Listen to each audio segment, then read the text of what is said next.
예수께서 나와 말씀하여 이르시되 하늘과 땅의 모든 권세를 내게 주셨으니 그러므로 너희는 가서 모든 민족을 제사로 삼아 아버지와 아들과 성령의 이름으로 침례를 베풀고 내가 너에게 분부한 모든 것을 가르쳐 지키게 하라. 볼지어다 내가 세상 끝날까지 너희와 항상 함께 있으리라 하시니라.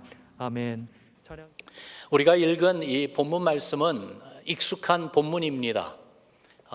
예수님이 제자들에게 우리에게 주신 대강령 Great Commission 패시지인데요. 18절에 보면은 예수님께서 권세에 대해서 말씀을 하고 계세요. 여러분, 권세라는 이 단어를 들으면은 무슨 생각이 먼저 떠오릅니까? 우리 삶을 통치하는 것이 권세가 아닐까요? 가정에서는 부모의 권세가 있습니다.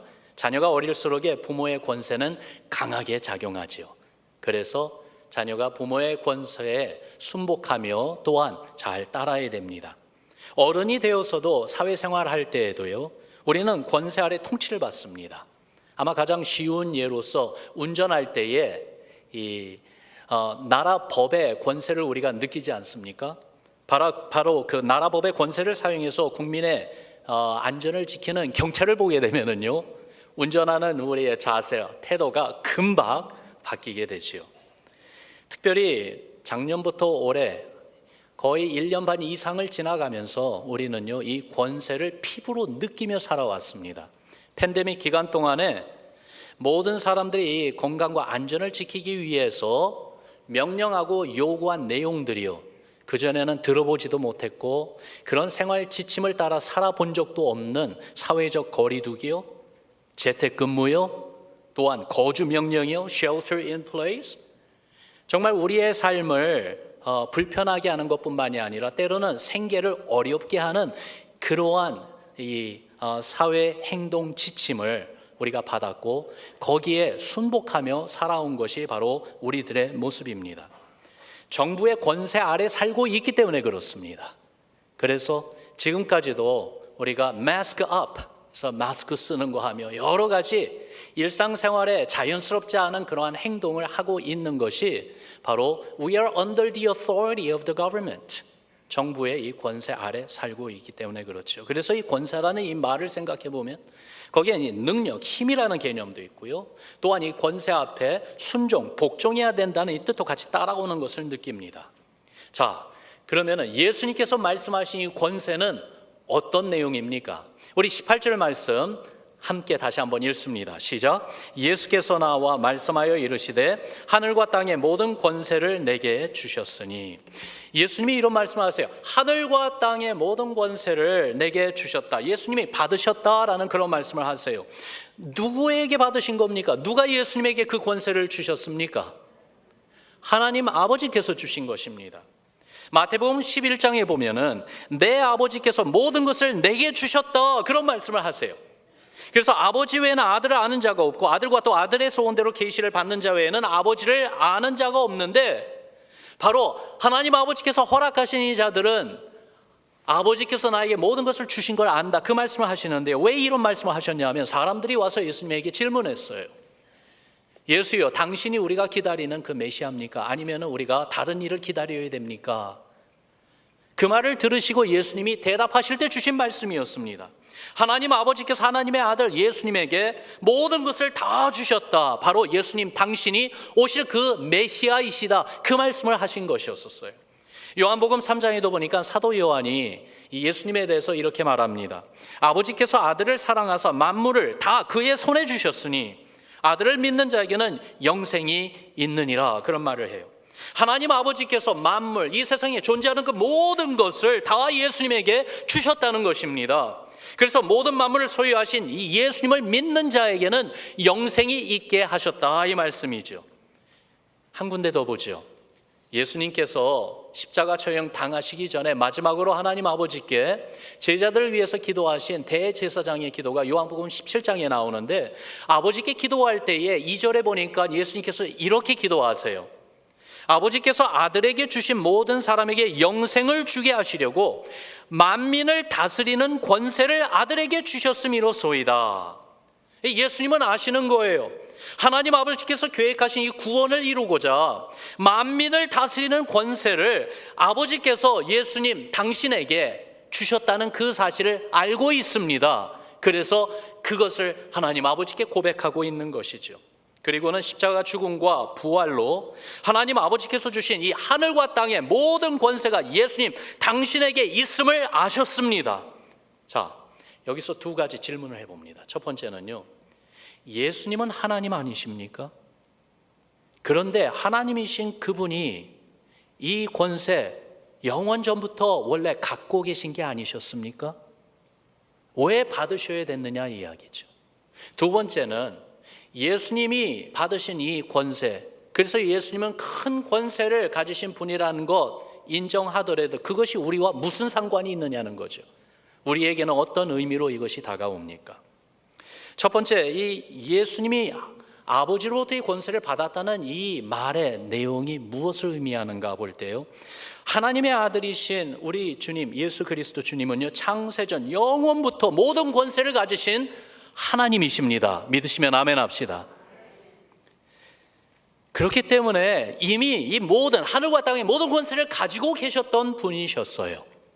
그런데 바로 하나님의 아들이신 그분이 하나님과 동등됨을 취할 것으로 여기지 아니하시고 당신 자신을 비우셨습니다. 종의 형체를 가지고 사람이 되어 오셨습니다. 사람이 되어 오셨을 때 빌립보서 2장에 보니까 종의 형체를 가지사 그러셨어요. 종의 형체라고 말씀하고 있어요. 의미 있는 중요한 내용을 말하는 겁니다. 자유하지 않는 모습으로 오셨다는 것입니다. 하늘과 땅의 모든 권세를 가지신 그분이 restrained himself, 구속받는 종이 되셨다는 것입니다. 자유하지 못한 종이 되어서 자기 자신을 낮추시고 죽기까지 복종하셔서 십자가에 달려 죽으셨다는 것입니다. 예수님의 생애를 보더라도 하나님의 권세를 가지신 것을 보여주시는 순간들이 있었어요. 초자연적인 기적을 행하신 일들 말입니다. 그러나 또한 물을 창조하신 그분이 아이러니하게도 너무나도 목말라 하셨고, 또한 생명과 힘의 근원이신 그분이 지치고 지치도록 수고하셔서 때로는 힘없이 깊은 잠에 들어가시기도 하셨어요. 호흡하는 모든 것으로부터 찬양과 경배를 받게 합당하신 그분이요, 사람들의 조롱과 비난을 받으시고 또한 대적함을 받기도 하셨어요. 부족함이 없고 부하신 그분이 가난하셨어요. 머리 둘 곳 없는 가난한 삶을 사셨고 또한 볼품없어 보이셨어요. 그렇게 주님이 가진 모든 권세를 보이지 않고 나타내지 않으셨습니다. 오히려 그 모든 권세를 통제하셨습니다. 억제하셨습니다. He restrained himself. 그런데 부활 이후는 이 모든 것이 완전히 다 달라졌어요. 바뀌었습니다. 하늘과 땅의 모든 권세를 하나님 아버지께서 독생하신 예수 그리스도 하나님의 아들 예수님에게 주신 것입니다. 그래서 어떻게 바뀌었는지 그 모습을 빌립보서 2장에서 이렇게 증거하고 있습니다. 같이 읽습니다. 시작. 이러므로 하나님이 그를 지극히 높여 모든 이름 위에 뛰어난 이름을 주사 하늘에 있는 자들과 땅에 있는 자들과 땅 아래에 있는 자들로 모든 무릎을 예수의 이름에 꿇게 하시고 모든 입으로 예수 그리스도를 주라 시인하여 하나님 아버지께 영광을 돌리게 하셨느니라. 아멘. 예수의 이름이 가장 높은 존귀한 이름이 되게 하셨어요. 예수님의 이름 앞에 모든 무릎이 다 꿇게 만드셨어요. 그러면서 모든 입이 예수 그리스도는 주님이십니다라고 시인하게 만들었습니다.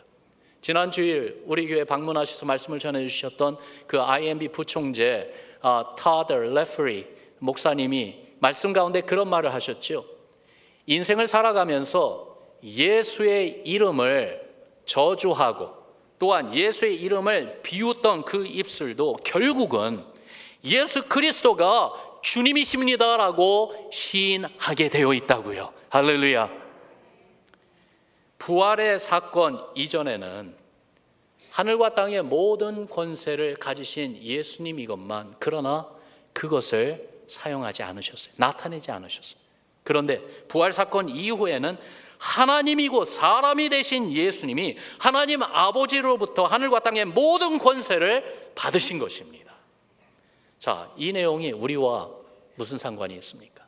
어떤 의미로 우리에게 다가옵니까? 예수님은 우리의 주님이십니다. 믿으시면 아멘 합시다. 예수님은 우리 교회 머리이십니다. 믿으시면 아멘 합시다. 몸의 여러 지체들이 머리의 지시를 따라 움직이고 살아가듯이 우리 교회, 우리들의 신앙은 예수님의 지시를 받아 움직이고 살아가는 것이 당연합니다. 맞습니까? 우리 주님이 모든 권세를 가지고 있습니다. 그러므로 우리가 어떤 권세 아래 있는지 분명히 해야 되는 거예요. 우리는 예수 그리스도의 권세 아래 있습니다. 세상에서 살면서 세상의 권세를 인정하고 복종하는 것이 맞습니다. 정부의 권세를 우리가 인정해야 됩니다. 경찰이 그 권세를 가지고요, 우리에게 지시할 때 따라야 됩니다. 왜요? 하나님이 그렇게 하라고 하셨기 때문입니다. 로마서 13장에 보면은 각 사람은 위에 있는 권세들에게 복종하라. 권세는 하나님으로부터 나지 않음이 없나니 모든 권세는 다 하나님께서 정하신 바라 그랬어요. 세상 법을 지키고 사는 것이 바로 바른 신앙의 모습이에요. 하나님께서 원하시는 거예요. 그러나 세상 권세가 하나님을 대적하고 하나님의 뜻을 무너뜨리려고 한다면은 어느 권세 아래 우리가 있는지 분명하게 정해야 될 것입니다. 당연히 하나님의 권세 아래 있어야지만이 됩니다. 하나님의 뜻을 따라야지만이 됩니다. 사도들이요, 예수 그리스도를 증거하니까 세상 권세를 가진 권세자들, 공회가 그들을 붙잡아 갔습니다. 옥에 가두었습니다. 그 다음 날 그들을 끌어내어서 재판을 합니다. 예수님을 십자가의 처형에 넘겨서 죽게 한 그 권세자들입니다. 그들이 말하기를 예수의 이름으로 더 이상 말하지 말고 가르치지도 말라. 세상의 권세로 위협했습니다. 그때 사도들이 뭐라고 대답했는지 여러분 같이 읽어봅시다. 사도행전 4장에 있는 말씀 시작. 베드로와 요한이 대답하여 이르되 하나님 앞에서 너희의 말을 듣는 것이 하나님의 말씀을 듣는 것보다 옳은가 판단하라. 우리는 보고 들은 것을 말하지 아니할 수 없다 하니. 여러분, 하나님의 권세와 세상 권세 어디에 속해 있는지 분명히 해야 되는 거예요. 하나님의 권세 아래 사는 것이 바로 우리들입니다. 세상의 권세를 인정하고 따르는 것이 맞지만은 한계가 있어요. 어느 한계까지요? 하나님이 정하신 한계까지만입니다. 만약 세상의 권세가 하나님의 권세와 맞설 때 우리는 하나님의 권세에 복종합니다. 순종합니다. 믿으시면 아멘 합시다.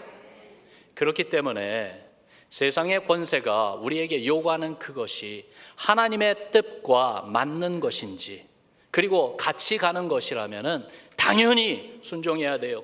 그러나 그렇지 않은 것이라면은 분별해야 돼요. 구분해야 돼요. 정말로 주님께서 성령으로 우리에게 지혜의 영을 주셔서 하나님이 원하시는 하나님의 뜻이 무엇인지 분명히 분별할 수 있는 주의 도우심과 인도하심이 꼭 있기를 바랍니다. 여러분, 지난 4월에 한국일보에 게재된 기사가 있었는데요. 중국, 기독교 밖에 밟힐수록 주님에 대한 사랑 더욱 커져라는 그러한 제목 아래 나온 기사였습니다.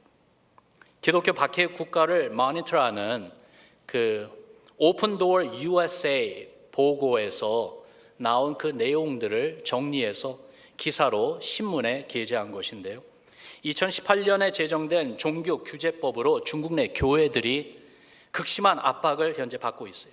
믿음을 지키려다가 인생을 송두리째 빼앗긴 루스 자오라고 하는 한 분의 이야기를 자세히 거기에 기록해 주었는데, 그분은요 중국 인민해방국 문화공연단의 한 사람이었습니다. 그분의 이 공연 실력이 얼마나 탁월했는지 그 공연단에서 없어서는 안 되는 그러한 분이었고, 또한 그분은 매해마다 정부에서 주는 상을 받는 분이었었어요. 그런데 그녀의 삶이 최근 완전히 뒤바뀌어졌습니다. 공연단의 상사가 그녀에게 교회 집회에 참여하지 말라고 요구한 뒤부터였어요. 기독교인인 크리스찬인 그녀가 군 소속에 있으면서 같이 기독교 신앙을 가질 수 없다고 압박하기 시작한 것입니다.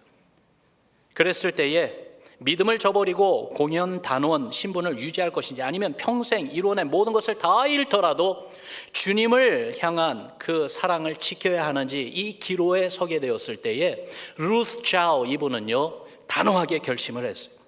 주님을 부인할 수 없다는 것을 안 그녀는 직업을 포기했어요. 자기의 커리어를 포기했어요. 그런데 그녀가 이런 것은 자기의 커리어만이 아니었습니다. 극도로 분노한 상사는 그녀의 그 업적을 다 찢어버리고 지워버리고 그것뿐만이 아니라 은퇴 혜택도 대폭 축소하라고 지시했습니다. 명예만 빼앗긴 것이 아니라 이제는 생계 수단의 그 내용도 빼앗긴 결과가 나온 것이에요. 이처럼 중국 크리스천들이 박해를 가장 많이 받는 곳이 이 루스자오처럼 생계의 현장이라고 합니다. 차별과 불공평한 처우들을 견디지 않고는 신앙을 지키는 것이 불가능한 그러한 상황에 지금 살아가고 있어요. 크리스천들이 십자가와 같은 신앙의 형상들을 이제는 시진핑 주석의 사진으로 바꾸게 만드는 압박을 받고 있다고 해요. 가정교회들이 정부에 등록하도록 명령이 내려졌고 응하지 않으면은요 단속과 폐쇄 조치를 당하고 있어요. 응하게 되면은 기독교 신앙이 아니라 공산당의 가르침을 외치는 변질된 모습을 강요받고 있습니다. 여러 가지 모양으로 이 박해가 심해지고 있는 가운데 목회자들, 교회 지도자들은 체포되어 끌려가고 있고요. 교회 건물은 압수당하거나 폐쇄되어서 모이지 못하도록 하는 그러한 일이 지금 일어나고 있습니다. 그런데요, 이것을 지난 3년 동안 계속 조사하고 또한 거기에서 나오는 보고를 자세히 살펴보는 가운데 연구하는 펄두 대학교의 종교사회학과 교수가 이런 말을 했어요. 중국 내 기독교인 인구가 2030년까지, 그러니까 앞으로 10년 아닙니다, 약 2억 5천만 명으로 증가해서 250 million, 그래서 전 세계 최다 기독교인 보유국이 될 것이다, 그렇게 선포를 했어요. 오픈도어 USA 중국 관계자는 또한 말하기를 중국 가정교회, 지금 박해 가운데 있는 가정교회를 강물에 비유를 했어요. 장애물과 맞닥뜨렸을 때에 강물이 장애물을 그저 돌아가지고 최종 목적지인 바다에 도달하는 것처럼 중국 교회들은 지금 박해에 맞서서 복음 전파하는 사명을 이루어내기 위해서 처절한 생존의 몸부림을 치고 있다고 그렇게 말했습니다. 중국에서 일어나고 일어난 박해가 우리에게는 일어나지 않는다, 절대로 일어나지 않는다 보장할 수 있겠습니까? 사실 생각해 보면은요, 우리의 신앙생활의 모습도 지난 1년 반 동안 크게 바뀌어졌습니다. 같이 모여서 예배 드리는 것을 중단하게 했습니다. 그리고 우리는 그러한 세상 권세에 순복했습니다. 왜냐하면은요, 그것이 맞는 것이었기 때문에 순복했어요. 예배를 드리지 말라고 한 것이 아니라 지역사회의 모든 이들의 건강을 위해서, 안전을 위해서 모이는 것을 자제해 달라는 것이 하나님의 뜻에 합당하기 때문에 거기에 순복해서 온라인으로, 그리고 지금은 하이브리드로 이렇게 예배드리고 있습니다. 그런데 만약에 우리의 신앙의 가장 근본적인 이슈를 터치를 한다면 무엇이요? 하나님께 예배드리는 것을 못하게 한다거나, 아니면은 예수 그리스도가 우리의 유일한 구세주임을 증거하고 선포하는 그 일을 가로막고 방해하며 못하게 한다거나, 만약에 그렇게 한다면은 우리는 분명히 결정해야 될 것입니다. 세상의 권세 아래 있을 것인지, 아니면은 우리 하나님의 권세 아래 있을 것인지, 우리의 정체성을 분명히 해야 될 것입니다. 더불어서 한 가지 더욱더 부탁드리고 싶은 것은, 성도 여러분, 혼란과 혼돈이 많은 지금 이 시대를 우리가 살아가고 있습니다. 하나님의 말씀에 근거해서 정말로 주의 성령이 우리의 마음에 깨닫게 해주시는 신앙의 가장 핵심적인 예수 그리스도, 그리스도의 복음, 하나님께 예배드리는 일, 이런 내용, 거기에 우리가 우리의 신앙에 초점을 맞추지 오히려 다른 부분에 너무 많이 분분한 의견 다른 거 가지고 너무 힘들어하지 않았으면 좋겠습니다. 여러분, 정말 우리는 어느 권세 아래 있는지 분명히 합시다. 더욱이 예수님이 가진 하늘과 땅의 모든 권세가 우리에게 있다는 사실도 깨닫기를 바랍니다. 주님의 권세가 무엇인지 보세요. 창조주의 권세입니다. 세상에 존재하는 모든 것 주님이 창조하셨습니다. 그러므로 주께서 창조하신 온 세상을 다스리시고 통치하십니다. 온 만물을 주관하는 권세입니다. He sustains all things that exist. 그래서 광대한 우주뿐만이 아니라 정말 가장 작고 작은 이 세포 하나까지도 주님이 붙잡아 주시고 또한 세워주시기 때문에 존재하는 것 아닙니까? 마태복음 10장에 보니까 예수님이 이런 말씀하셨어요. 참새 2마리가 한 아사리온에 팔리지 않느냐? 그러나 너희 아버지께서 허락하지 아니하시면 그 하나도 땅에 떨어지지 아니하리라. 여기서 아사리온은요, 금융 단계의 가장 작은 단계예요. 그래서 영어로 보니까 참새 한 마리가 one penny, 너무나도 보잘것없는 그러한 것이라 할지라도 하나님이 그것을 지키시면은 땅에 떨어지지 않는다는 것이죠. 하나님이 유지하신다는 거예요. 누가복음 8장에 보면 주님이 또한 행하신 놀라운 일들을 보고 제자들이 이런 말을 합니다. 그가 누구에게 바람과 발을 명하여 순종하게 하는가? 풍랑이 있는 바다를 향해서 예수님께서 잠잠하라, 고요하라, 그 한마디에 바람이 순식간에 사라져버리고, 바람만이 아니라 출렁이던 파도가 순식간에 다 그냥 스탑해버렸어요. 이거는 물리학적으로 불가능한 일입니다. 그런데 자연이 바로 모든 것을 유지하시는 하나님의 권세 아래, 주님의 권세 아래 있음을 보여주는 모습이었죠. 영적 세계를 다스리는 권세도 주님에게 있어요. 마귀도 귀신도 예수님 명령에 복종하여 쫓겨냄을 당했습니다. 세상 역사를 주관하는 권세를 가지셨어요. 예수님이 왕 중에 왕이시고 주 중에 주이십니다. 세상 나라는 세워지고 쓰러지지만 주님의 나라는 It supersedes all the nations, all the kingdoms of the world. 세상 모든 나라를 능가하는 영원한 나라이지 않습니까? 모든 약함과 병을 고치는 권세를 주님이 갖추셨어요. 못 고치는 병이 없으셨어요. 다 고쳐주셨어요. 다 낫게 해주셨어요. 여러분, 우리가 가지고 있는 육신의 병, 또한 인생의 어려운 문제들 주님이 다 해결해 주실 수 있습니다. 그리고 다 해결해 주실 것을 믿습니다. 더욱이 나아가 주님은요, 인생의 악행도 통치하시는 권세를 가지셨어요. 인생의 악함을 선으로 바꾸시는 분이에요. 요셉을 노예로 팔아넘긴 그 형들의 악함에도 불구하고 주님은 오히려 그를 애굽의 총리로 세우셔가지고 그 당시에 기근 가운데 많은 영혼을 구원하는 일을 맡기셨어요. 더욱이 하나님의 아들을 십자가 처형으로 죽이는 인간 역사의 최고의 악함을 하나님은 우리를 구원하시는 하나님의 최고의 선으로 바꾸시고 다스리는 권세를 보여주시지 않았습니까? 더욱이 나아가 사람의 마음을 움직이시는 권세를 가지셨어요. 부자가 예수님 따르기를 원했을 때 예수님께서 너의 재산을 다 팔아 가난한 자들에게 주고 너는 나를 따르라 초청해 주셨죠. 재물이 많은 거로 그 부자는 재물을 포기하지 못해서 오히려 예수님을 포기하고 예수님에게서 떠나버렸습니다. 그것을 보시고 예수님이 말씀하셨어요. 부자가 천국에 들어가는 것은 바로 낙타가 바늘기로 들어가는 것보다 더 힘들다. 제자들이 이 말을 듣고 깜짝 놀라면서 주님, 그러면은 누가 천국에 갈 수 있습니까? 사람의 힘으로는 도저히 불가능하지 않습니까? 그럴 때 예수님이 하신 말씀이 있습니다. 사람으로는 할 수 없으되 하나님으로는 그렇지 아니하니 하나님으로서는 다 하실 수 있느니라. 무슨 말이에요? 예수님을 믿는 것도 내 마음대로 되는 게 아니라는 거예요. 그러나 하나님이 내 마음을 열어주시고 하나님의 권세가 내 죽은 영혼을 다시 살아나게 하실 때에 복음이 깨달아지고 회개하며 예수님을 내 마음에 나의 구주와 나의 하나님으로 모신다는 사실입니다. 더욱이 나아가 죽음을 이기는 권세를 보여주셨어요. 부활로 죽음을 이기셨어요. 그리고 교회에 주신 복음 사명을 이루시는 권세를 가지신 우리 예수님이십니다. 마태복음 24장에 주님이 말씀하셨어요. 이 천국 복음이 온 세상에 전파되리라.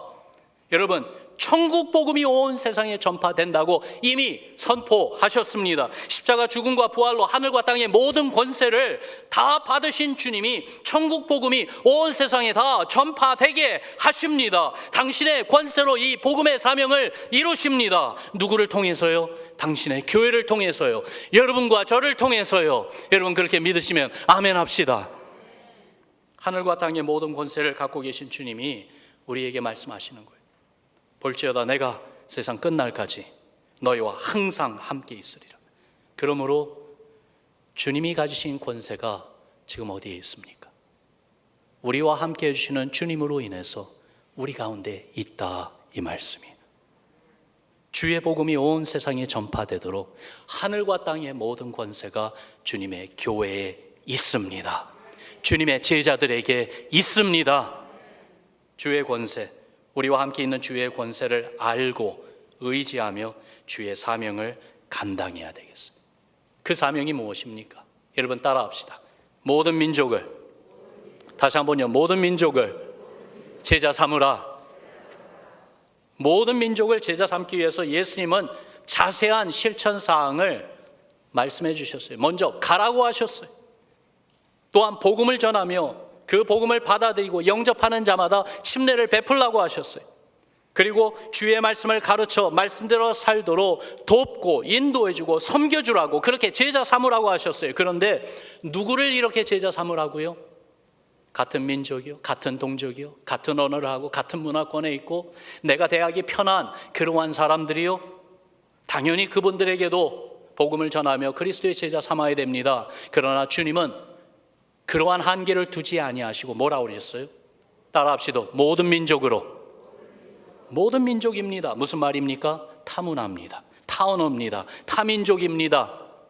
그렇다 할지라도 우리 앞에 있는 그러한 장벽을 두려워하지 말고 하늘과 땅의 모든 권세를 가지신 주님이 우리와 함께 하시고 바로 그 주님의 권세가 우리 가운데 일한다는 그 사실을 알고 모든 민족을 제자 삼는 우리 교회 되기를 주님의 이름으로 축원합니다. 오늘날 우리 신앙이 너무 위축되어 있는 것 같습니다. 여러분 솔직합시다.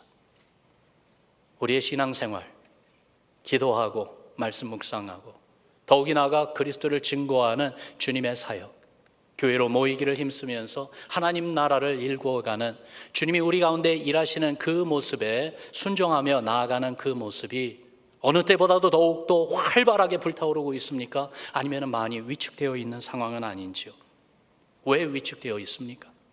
내 생존에 너무 치중하고 있지는 않습니까?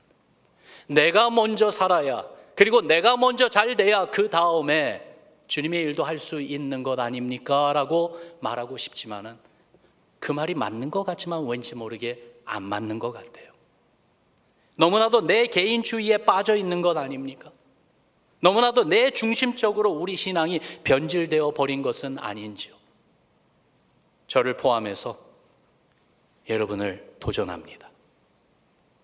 예수 그리스도 주님의 주권 아래, 예수 그리스도의 주님의 권세 아래 있읍시다. 주님의 뜻에 복종하는 것입니다. 순종하는 것입니다. 주님이 말씀하시면은 내가 할 수 있다 없다를 떠나서 주님의 뜻이면은 순종하는 것입니다. 또한 주님의 권세로 무장합시다. 주의 권세를 능가할 권세는 없습니다. 하늘과 땅의 모든 권세라고 했어요. 가장 큰 권세입니다. 바로 이 권세를 가진 주님이 우리와 함께 하시고 우리 안에 그 권세가 일합니다. 그렇기 때문에 이 권세로 무장합시다. 두려워하지 맙시다. 더욱이 나아가 주님의 권세로 복음을 전하며 모든 민족으로 주의 제자 삼는 사명을 감당하는 우리 교회 되기를 소망합시다. 바울이요, 죄수로 쇠고랑에 묶인 채로 그가 재판을 받는데 유대인의 왕인 아그리파 왕 앞에 서서 재판을 받는 순간이 왔어요. 그때에 아그리파 왕에게 바울이 자기 자신을 대변하며 자기의 그 스토리를 말할 수 있는데, 그러나 바울은 그때 자기의 이야기를 하지 않고 놀라운 선언을 합니다. 뭐라고 하는지 사도행전 26장에 보니까 이렇게 나와 있어요. 같이 읽어봅니다. 시작. 이스라엘과 이방인들에게서 내가 너를 구원하여 그들에게 보내어 그 눈을 뜨게 하여 어둠에서 빛으로 사탄의 권세에서 하나님께로 돌아오게 하고 죄사함과 나를 믿어 거룩하게 된 무리 가운데서 기업을 얻게 하리라. 바울이 말한 것은 예수님이 자기 자신에게 주신 그 말씀을 대언하고 있는 거예요. 예수 그리스도의 권세로 그에게 주신 사명을 말하고 있는 거예요. 그런데 이 말을 들어보면은 얼마나 큰 확신이 있는지요. 두려움이 아니라 얼마나 큰 담대함이 있는지요.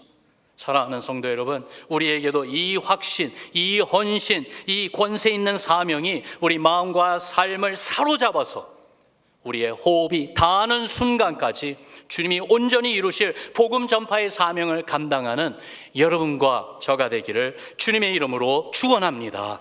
우리가 순종하면은 주님이 이루십니다. 그렇기 때문에 저는 여러분들을 위하여 기도하겠습니다. 여러분들이 권세 있는 사명을 다 이루어가는 하나님의 놀라운 일꾼들 되게 해달라고 기도하겠어요. 여러분들도 저를 위해서 기도해 주시기 바라요. 우리 목사님들을 위해서 기도해 주시기 바랍니다.